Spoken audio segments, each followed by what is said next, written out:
Till now, in quantum theory of scattering, we have seen the two important methods or two important approaches to discuss the scattering problems.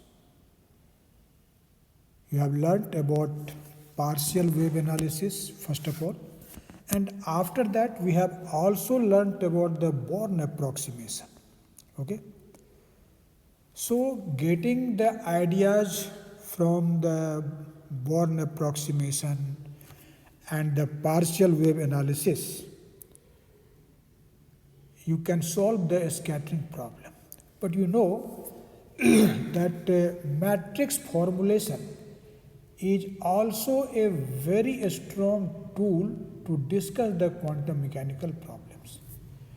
So we can also discuss the scattering process or scattering theory or scattering problems by means of the matrix formulation of quantum mechanics. Okay. In fact, when you want to discuss the scattering process by means of a matrix, such a matrix is called a scattering matrix, or commonly it is known as S matrix. Okay. Although I will discuss this scattering matrix in very detail after this introductory video. Actually, this video on the scattering matrix is just an introduction. We will only introduce here the manner in which the S matrix will be introduced for solving the scattering problem, particularly in central force field. Okay? If our scattering potential is of central nature or spherically symmetric nature, then how this S matrix come into the picture to discuss the scattering problem, we are going to just introduce it. We will not learn each and every aspect of the scattering matrix. I will provide a separate or a particular video on this after this lecture on the scattering matrix. In fact, in terms of this, a very important equation is also discussed, which is called Lippmann-Schwinger equation. That is a very important equation to discuss the scattering problem by matrix formulation. Okay. So now let us see how the S matrix can be introduced. Okay. So I have mentioned here that the scattering process may be discussed by means of a matrix which is called a scattering matrix, or commonly it is called S matrix. And how this S matrix will come into the picture, particularly during the scattering, if you are talking about the scattering in a central force field or central potential. Okay. So let us introduce it. Actually, in our previous videos, you have learned about how we can express the incident plane wave, particularly in partial wave analysis. We have learned that in case of a spherically symmetric potential, how the incident plane wave, which we generally assume to be moving in z direction, is expressed in terms of the Legendre polynomial. You have learned earlier. So you have seen that for a spherically symmetric potential, the incident plane wave moving in z direction is given as e to the power ikz, or you know that this z is equal to r cos theta in a spherical polar coordinate system. So equivalently you can write that this e to the power ikz is just equivalent to e to the power ikr cos theta. And we have learned in the previous videos that this is given as summation over L 0 to infinity, you may say, okay, 2L plus 1 times I to the power L times a small jl of kr times pl of cos theta. You know here this small jl, what are these? Actually these are spherical Bessel functions, and I have used this spherical Bessel function several times during the partial wave analysis, and I have also provided a separate video on it. Okay, and what are these PL? You know, these are the well-known Legendre polynomials. Okay, so by this equation 1, you can represent the incident plane wave. Okay, now how this JL, which is called a spherical Bessel function, is defined, we have already learned earlier, and I have also shown there. If you are talking about the asymptotic form of the spherical Bessel function, when you say asymptotic Bessel function, asymptotic form, that means when you consider r tending towards infinity. That is, if r is very large, then we say that the spherical Bessel function has asymptotic form. And how that asymptotic form is defined, you have seen earlier that this JL of Kr, when r tends to infinity, you may also say here that limit r tending towards infinity, JL of Kr, this is given as sin Kr minus L pi over 2 divided by Kr. Okay? But you know that sin theta is equal to e to the power I theta minus e to the power minus I theta over 2i. Okay? So using this formula, you can write e to the power I times kr minus L pi over 2 minus e to the power minus I times kr minus L pi by 2 divided by 2i instead of this sin kr minus L pi by 2. Okay, and kr in denominator is at h. So in asymptotic form, the spherical Bessel function JL of kr may be given like this. Okay. Now, if you want to find the asymptotic form of the incident plane wave, how you can find it? It is very simple. If you will substitute the expression for this asymptotic form of JL of Kr in this equation 1, then simply you will get the incident plane wave in asymptotic form.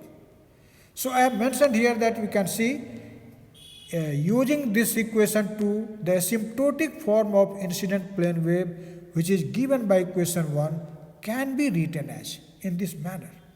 E to the power ikz is equal to summation L 0 to infinity 1 over 2 kr times 2L plus 1 times ei to the power L plus 1. See here there is I to the power L, and when you will substitute the value of this JL of Kr, then in denominator there is I, so there will be I to the power L over I, and this will be, this is minus 1 over I is minus I, so this is I times I to the power L, and this will be minus L to the power, I to the power L plus 1. Okay, minus L to the, I to the power L plus 1. But I have not written here minus, because that minus sign, when will be multiplied to this exponential factor, sign will get changed. So you can see that minus sign has been introduced inside this square bracket, and therefore this negative term now becomes positive and positive term now becomes negative. So after using this asymptotic form of Bessel function in the expression for the incident plane wave, it is found that e to the power ikz is equal to summation L0 to infinity 1 over 2 kr times 2l plus 1 times I to the power l plus 1 times e to the power minus I times kr minus l pi by 2 and minus e to the power plus I times kr minus l pi by 2 times pl of cos theta. Okay. So actually this is the asymptotic form of the incident plane wave. But in the introductory lecture on this scattering theory, when I have actually introduced you to the scattering amplitude, the differential and total scattering cross section, then you have seen when you talk about the total wave function, you know, total wave function means the incident wave function plus the scattered wave function. Okay, incident wave function plus a scattered wave function. So if you are now interested to find the total wave function, that is an incident plane wave and the spherically outward going wave, which is a scattered wave.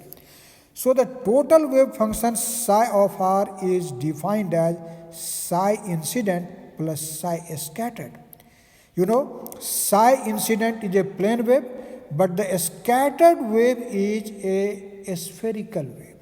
Okay, and we have learnt earlier that this psi in, this is simply e to the power ikz, and this psi scattered, which is a spherical wave, that is best represented by this expression e to the power ikr over r times f of theta.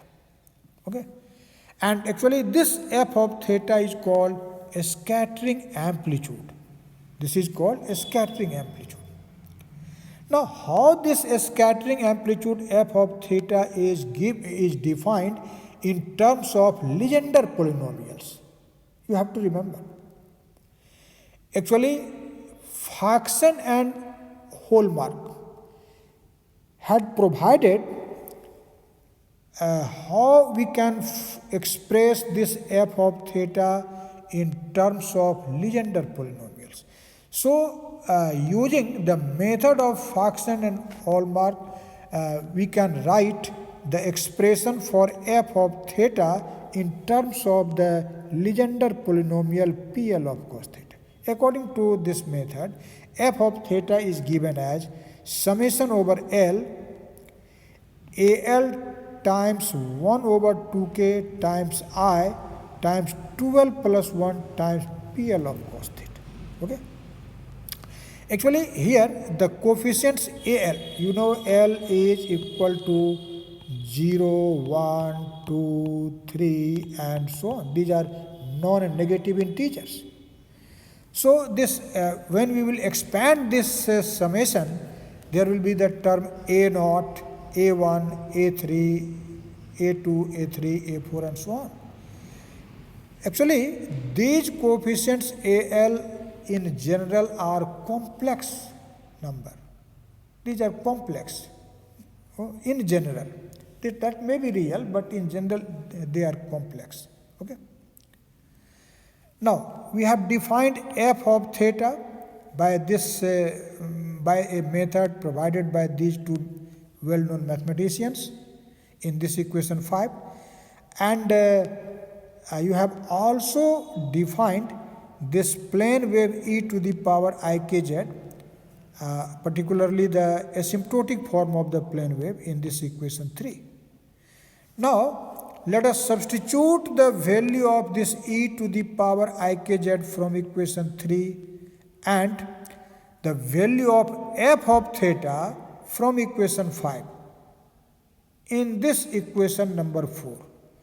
Instead of e to the power ikz, you will use the value defined in 3, and for f of theta you will use the value of f of theta defined in 5. So when we will make use of these two equations in equation 4, what will be that equation for? That is psi of r, which is actually the total wave function. That will be given by summation over L 1 over 2kr times 2l plus 1 times I to the power L plus 1 times e to the power minus I times kr minus L pi over 2 and minus 1 minus Al e to the power I times kr minus L pi by 2 times PL of cos theta. Okay. It is a very simple calculation. Let us put that here and simplify. Okay. Or you can also write this expression in this manner. Psi of r is equal to this outside factor at each. You can see the first term inside the square bracket is also at each. But now I have written SL of k instead of this 1 minus AL. This is the most important quantity of this discussion. SL of k. Okay, and the remaining factors are same. Actually, when you have discussed the phase shift analysis, then you have seen actually this SL of k just plays the role of phase shifting. Okay. So, if you will compare this equation 6 with phase shift analysis, you will find that this SL of Ke, which has been written instead of 1 minus AL, that actually introduces the phase shift, which is given by e to the power 2I times delta L of K. Here this delta L, this is actually the phase shift of the Lth partial wave. Lth partial wave. Okay. For different value of L, now you can find the value of this SL. If you will take L equal to 0, this SL will be written as S0 and that will be e to the power 2I delta 0. Just like that, L1, this will be equal to, for L equal to 0. For L equal to 1, we will write L1 and that will be S1 will be equal to e to the power 2I delta 1. And in this way, for different value of L, you can find the value of this SLK. Okay. In fact, now we can define what is this S matrix. I have only mentioned here definition, not any explanation. As I have told you earlier, that I will explain this S matrix in very detail. We will learn about all its mathematical properties in our forthcoming video. But here, just in terms of SL, now we can define this S matrix. In fact, matrix S, which in the present case of central field scattering has SL for its diagonal elements and 0 for its off diagonal elements, is called a scattering matrix. Actually, if you are talking about a matrix whose diagonal elements are S0, S1, S2 and so on SL. These are its diagonal elements. 0 to, let us say, 0 to infinity. Okay? And all other elements, that is off diagonal elements, are 0. Off diagonal elements are 0. Okay? So, such a matrix will be definitely a diagonal matrix, if the diagonal elements are non-zero and the off diagonal elements are 0. Okay. So, such a matrix whose diagonal elements are non-zero and those elements are S0, S1, S2, S3, so on, S infinity. That is, SL are its diagonal elements. And all the off diagonal elements of this matrix is 0. Then such a matrix is called the scattering matrix. So a scattering matrix is definitely a diagonal matrix. You will learn after some time or after this video that actually this scattering matrix is a unitary matrix, because when we take the product of this matrix with its Hermitian conjugate, then the product is 1. And that's why we also say that this matrix is a unitary matrix. Okay. Now we will remember the expression for 3 important quantities in terms of this scattering matrix. Actually, in terms of this SL, we can write the expression for the scattering amplitude. And once you know the expression for a scattering amplitude, you can write the expression for the differential scattering cross section and the total scattering cross section.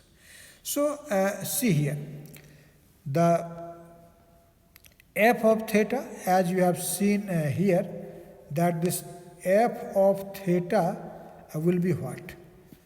Comparing this equation 6 with this expression. Okay. When you will compare these 2 equations, then you will see that actually this f of theta will be equal to this much. This is actually the scattering amplitude. Now you know that differential scattering cross section, which is sigma of theta, that is simply equal to the square of the modulus of the scattering amplitude. So when you will square this equation 8, then definitely you will get the expression for the differential scattering cross section. And that is given by sigma of theta equal to a square of f of theta, and that is equal to 1 over 4k square, a square of modulus of summation L0 to infinity 12 plus 1 times SL minus 1 times the Legendre polynomial PL of cos theta. Okay. So this is the expression for the differential scattering cross section in terms of the scattering matrix SL. Okay. Now in the similar manner, if your aim is to find the total scattering cross section, you can get it by this expression sigma equal to 1 over k square times summation L0 to infinity 2L plus 1 times modulus of 1 minus SL of k square. Okay. So these are 3 important results which has been written in terms of the scattering matrix, and these will be actually used when we will discuss the proper theory of a scattering problem by the use of matrix formulation. Then you will actually find their applications. Okay. Now as I have told you earlier that in detail we will learn about this scattering matrix in our forthcoming video, and as I have told you that this scattering matrix is actually a unitary matrix. So without proof, I have written here that S times Hermitian conjugate of S, that is S dagger, that is equal to 1, or S dagger times S equal to 1. But this result I have mentioned here without any proof. But don't worry, in our forthcoming video, we will definitely learn how this result comes. So the proof of this result I will discuss in my forthcoming video. Okay, thank you very much.